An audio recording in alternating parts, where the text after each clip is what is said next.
I tell you, the press has eaten this thing up. Please go. You referred to Mr. Mamdani as a communist. Can you describe why you feel that way? And also, will you do anything to stop him from arresting Prime Minister Netanyahu if he visits New York? Well, we didn't discuss your second part of the question. And on your first part, I mean, he's got views that are a little out there, but who knows? I mean, we're going to see what works, or he's going to change also. We all change. I changed a lot. But just days ago, you referred to President Trump as a despot who betrayed the country. You said you would be his worst nightmare and accused him of having a fascist agenda. Are you planning to retract any of these remarks in order to improve your relationship? I think both President Trump and I, we are very clear about our positions and our views, and what I really appreciate about the President is that the meeting that we had focused not on places of disagreement, which there are many, and also focused on the shared purpose that we have in serving New Yorkers.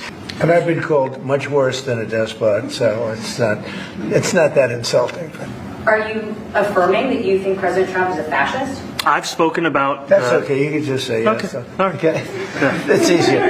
It's easier than explaining it. I don't mind. You know, we had some interesting conversation, and some of his ideas really are the same ideas that I have. But a big thing on cost, you know, the new word is affordability.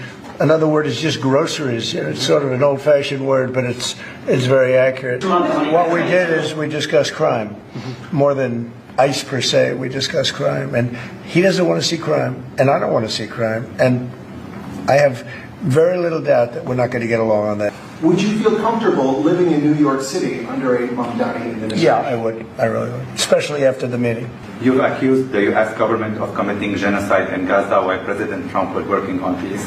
Why that? I've spoken about the Israeli government committing genocide, and I've spoken about our government funding it. And I shared with the President in our meeting about the concern that many New Yorkers have of wanting their tax dollars to go towards the benefit of New Yorkers and their ability to afford basic dignity. That people were tired of seeing our tax dollars fund endless wars. And I also believe that we have to follow through on the international human rights, and I know that still today those are being violated, and that continues to be work that has to be done no matter where we're speaking of. Do you view the mayor-elect as the true leader of the Democrat Party? Well, look, I hope they have great leaders. This is a man that right now I think is focused in New York City. I really think he has a chance to do a great job. But I'll let you answer that. You consider yourself the leader of the Democrats? I think it's more appropriate for him. I consider myself the next mayor of New York City. I always said, you know, one of the things I would have loved to be someday is the mayor of New York City. You say you love